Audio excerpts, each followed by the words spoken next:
Hi everybody, it's Miss Jennifer and it's time for our first chapter live. Today the book we're going to be talking about is Sue Grafton's A is for Alibi, and I'm going to read you the first couple of chapters. This is a series about a former police officer, now private investigator named Kinsley Milhone. And this series, which is cool about it and why I'm choosing to read the A is for Alibi first, is that it goes all the way to the letter Y. Sue Grafton unfortunately passed away before she got letter Z written, but this book, if you start this book, could give you 25 books to read if it's your kind of thing. It's a mystery, obviously, and it's very popular, this series. So let me start with the first couple of chapters.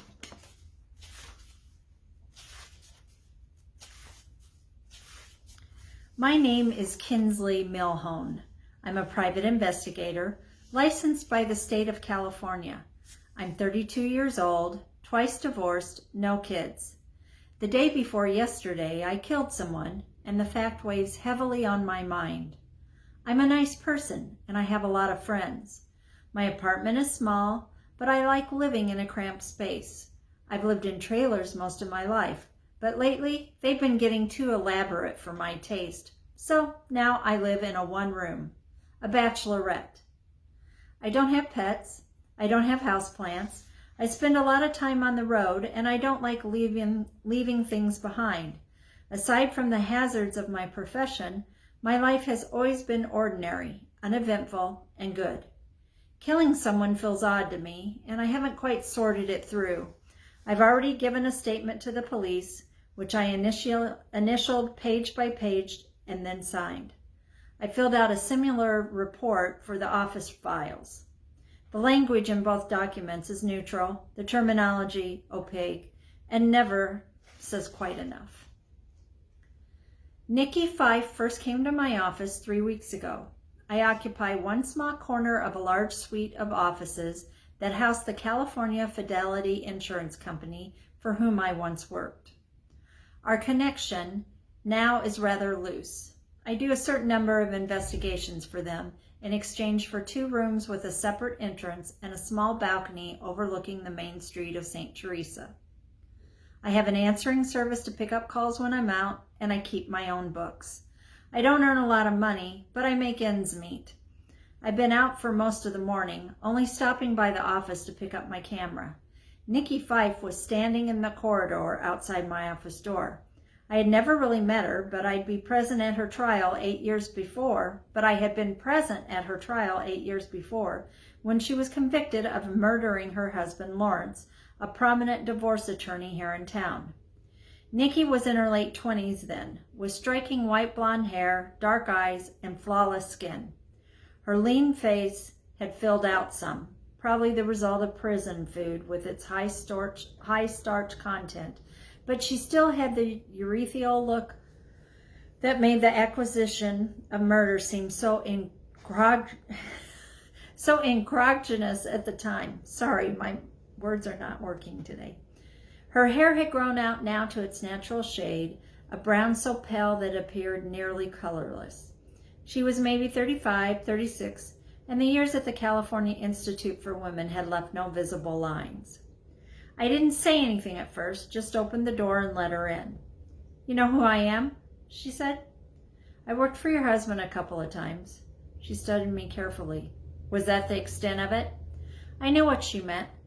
"I was also there in court when you were being tried," I said. "But if you're asking if I was involved with him personally, the answer is no. He wasn't my type. No offense. Would you like coffee?"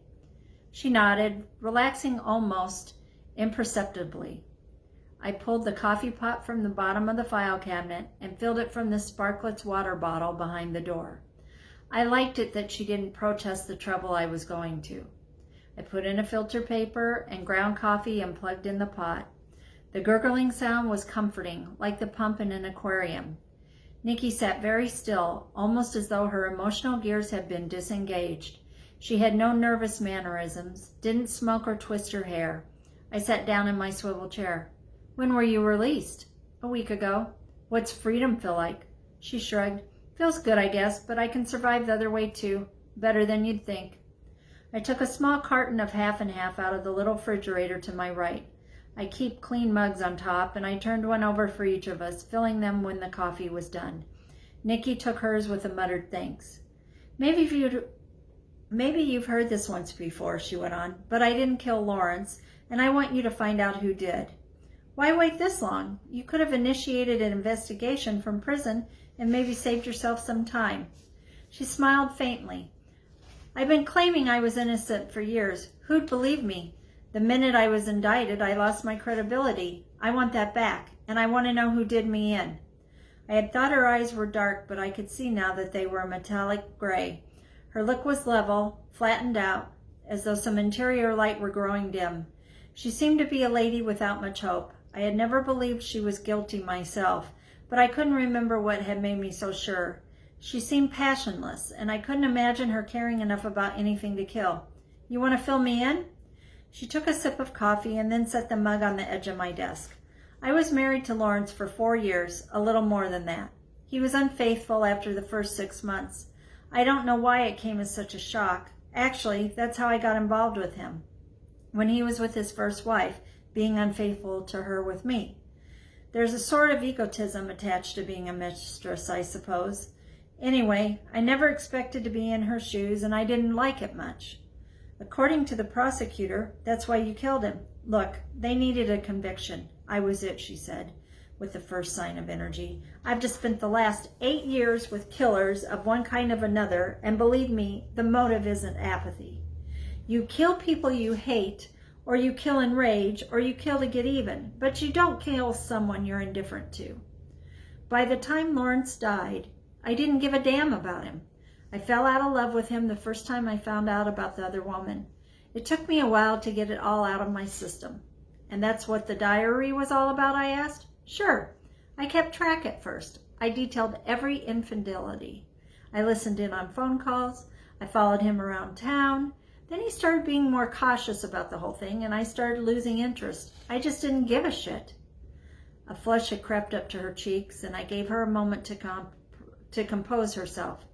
I know it looked like I killed him out of jealousy or rage, but I didn't care about that stuff. By the time he died, I just wanted to get on with my own life. I was going back to school, minding my own business. He went his way, and I went mine.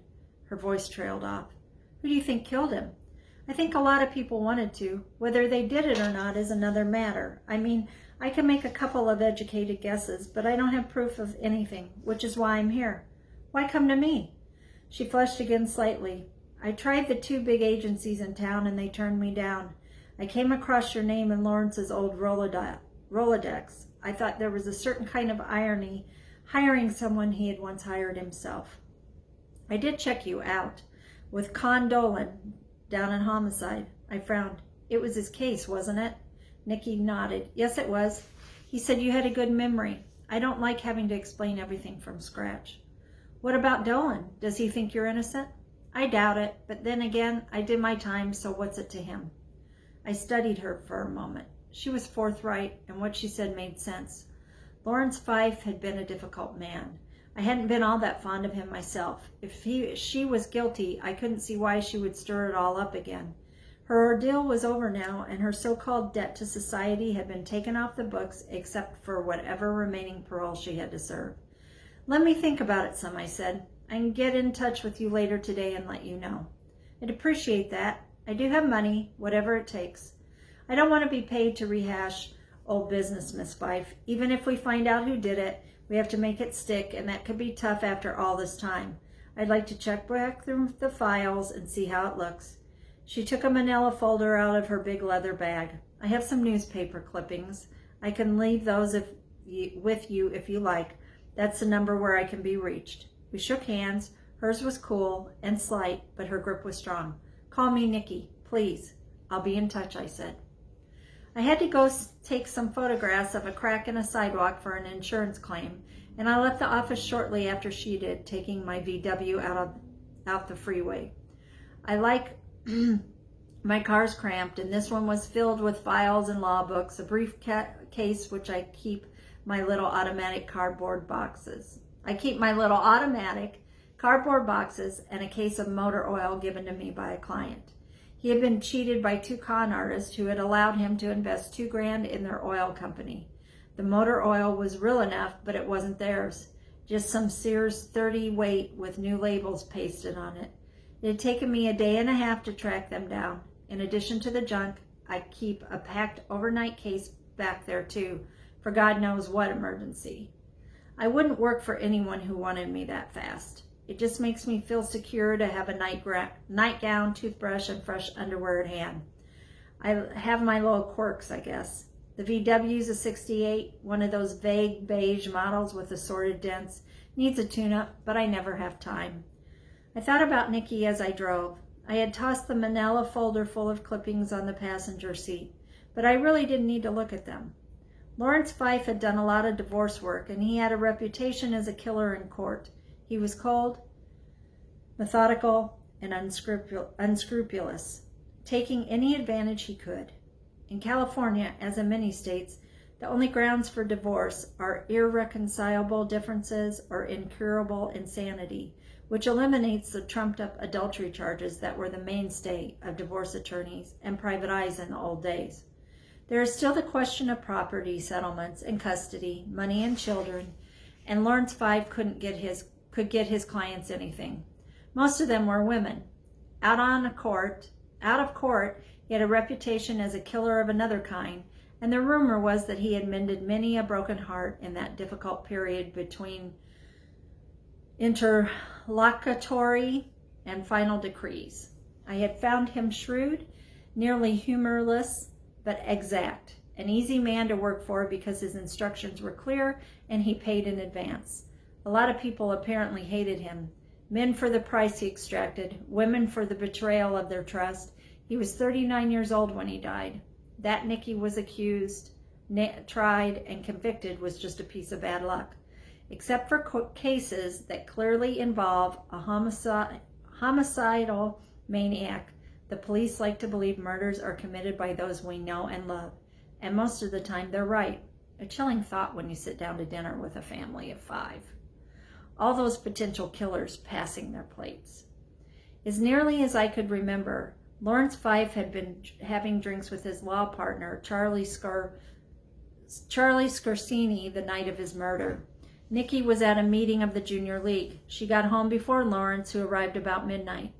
He was taking medication for numerous allergies, and before he went to bed, he downed his usual capsule. Within 2 hours, he was awake, nauseated, vomiting, doubled over with violent stomach cramps. By morning, he was dead. An autopsy and lab tests showed that he had died as a result of ingesting oleander, ground to a fine powder and substituted for the medication in the capsule he took. Not a masterly plot, but one employed to good effect. Oleander is a common California shrub. There was one in the Fife's backyard, as a matter of fact. Nikki's fingerprints were found on the vial along with his.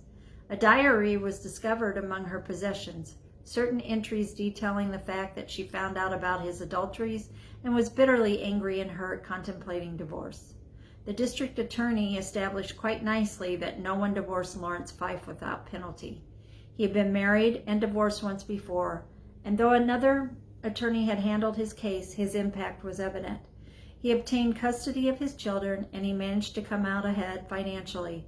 The state of California is scrupulous in its division of assets, but Lawrence Fife had a way of maneuvering money so that even a 50-50 split gave him the lion's share. It looked as if Nikki Fife knew better than to try disentangling herself from him legally, and had sought other means.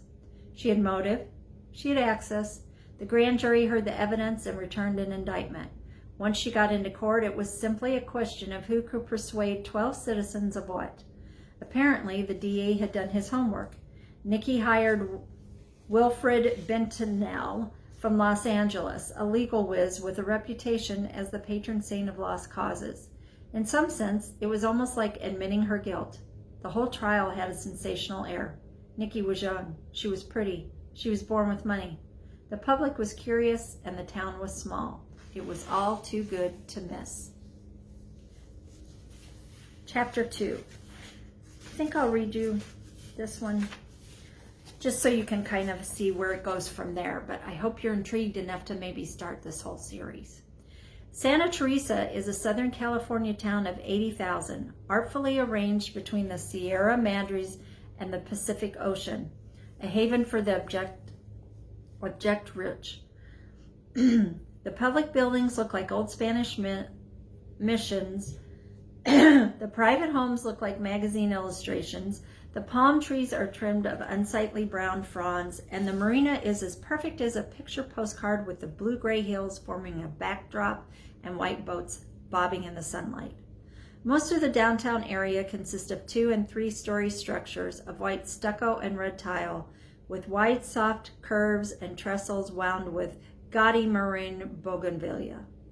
Even the frame bungalows of the poor could hardly be called squalor.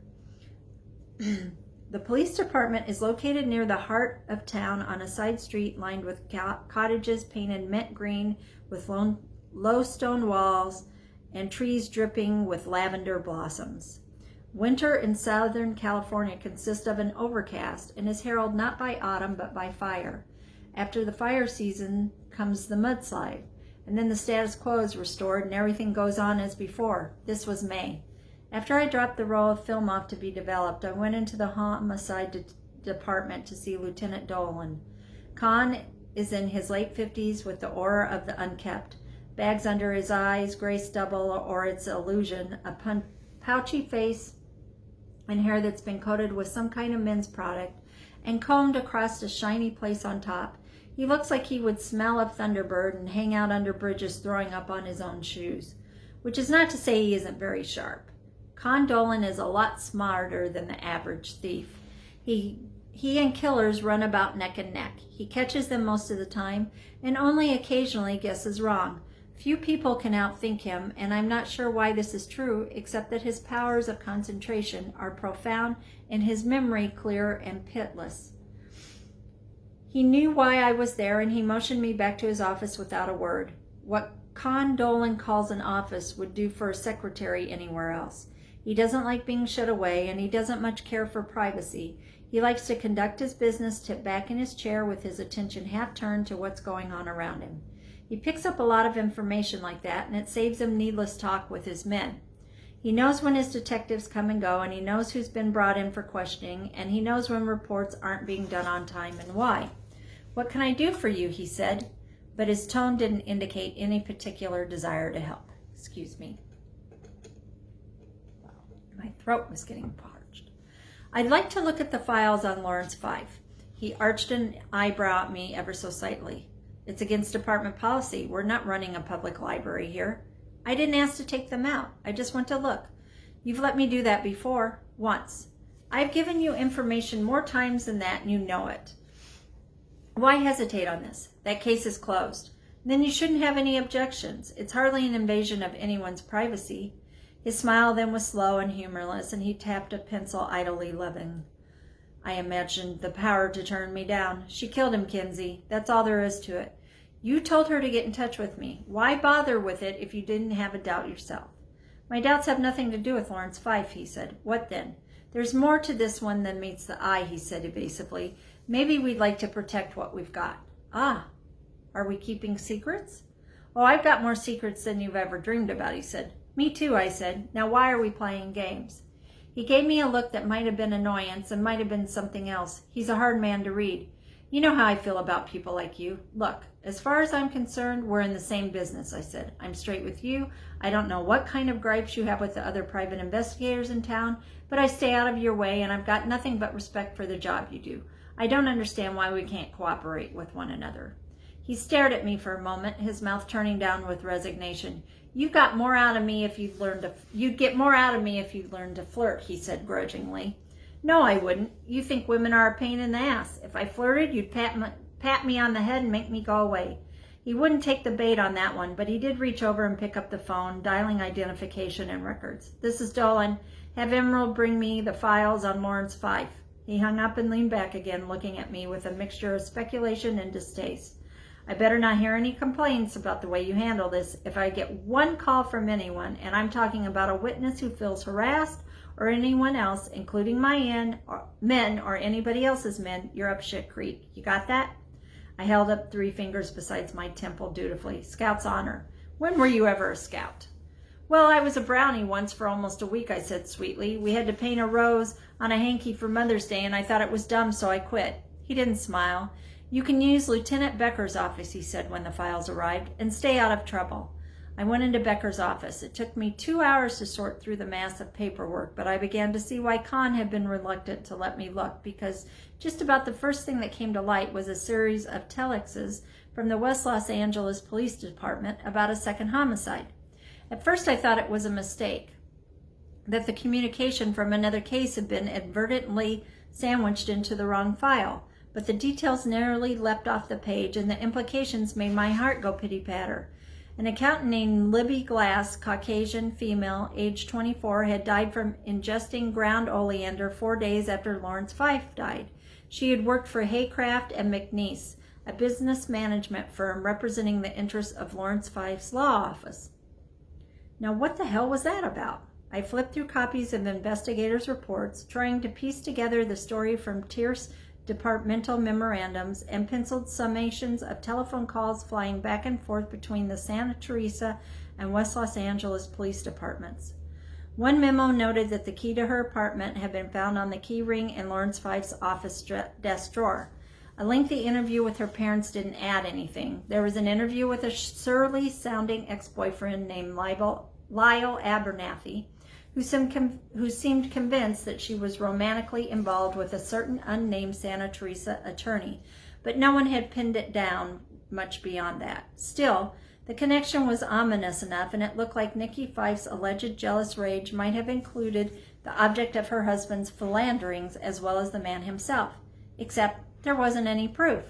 I made notes, jotting down last known addresses and telephone numbers for whatever good that might do after all these years, and then I pushed my chair back and went to the door.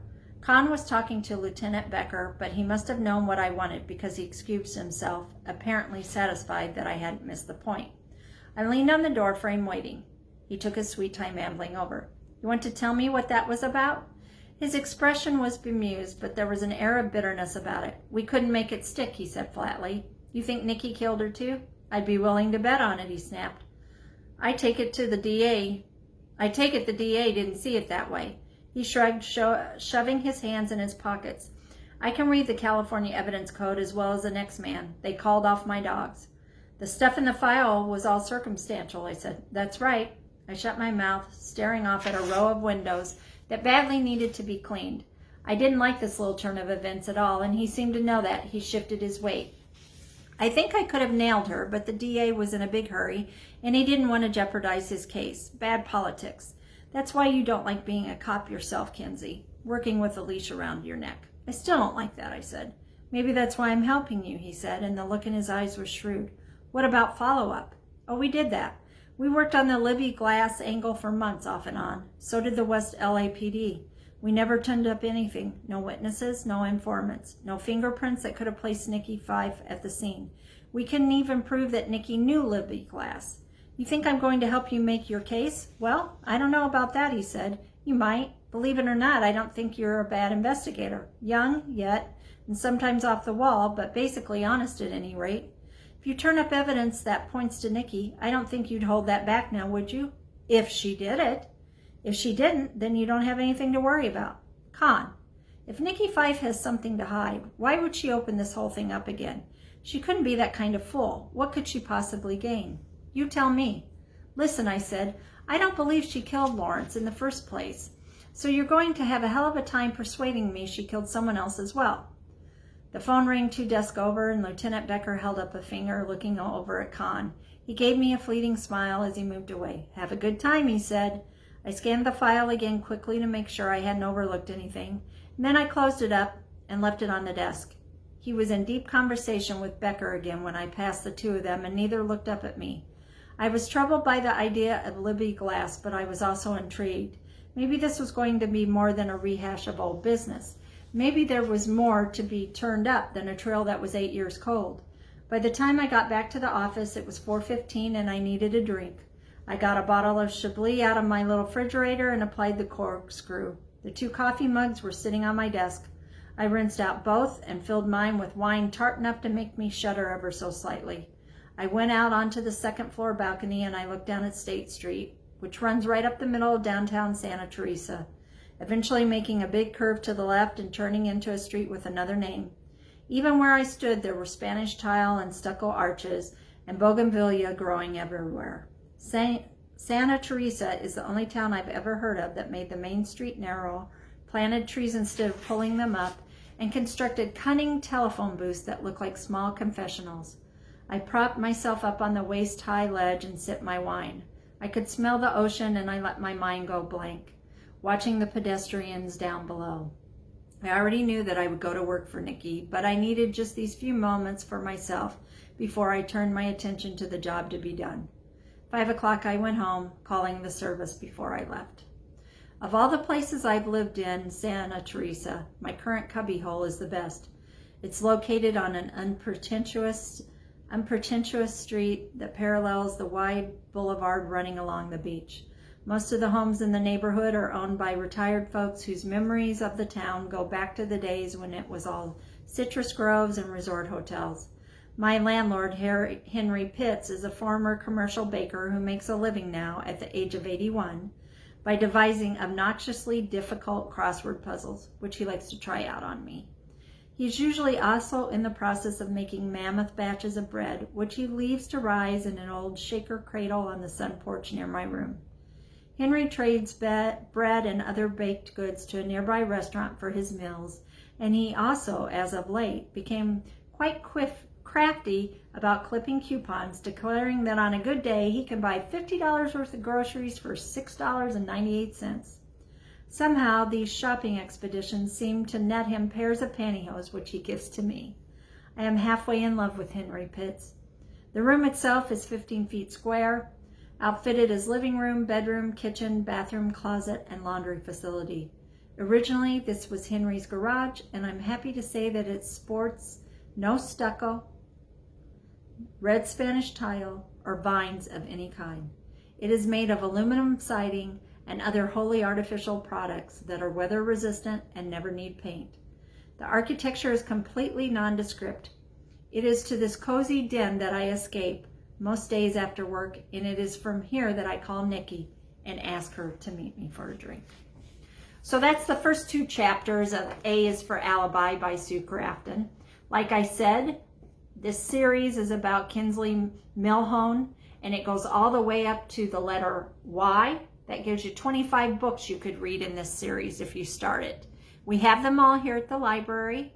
Some of them we even have on audiobook.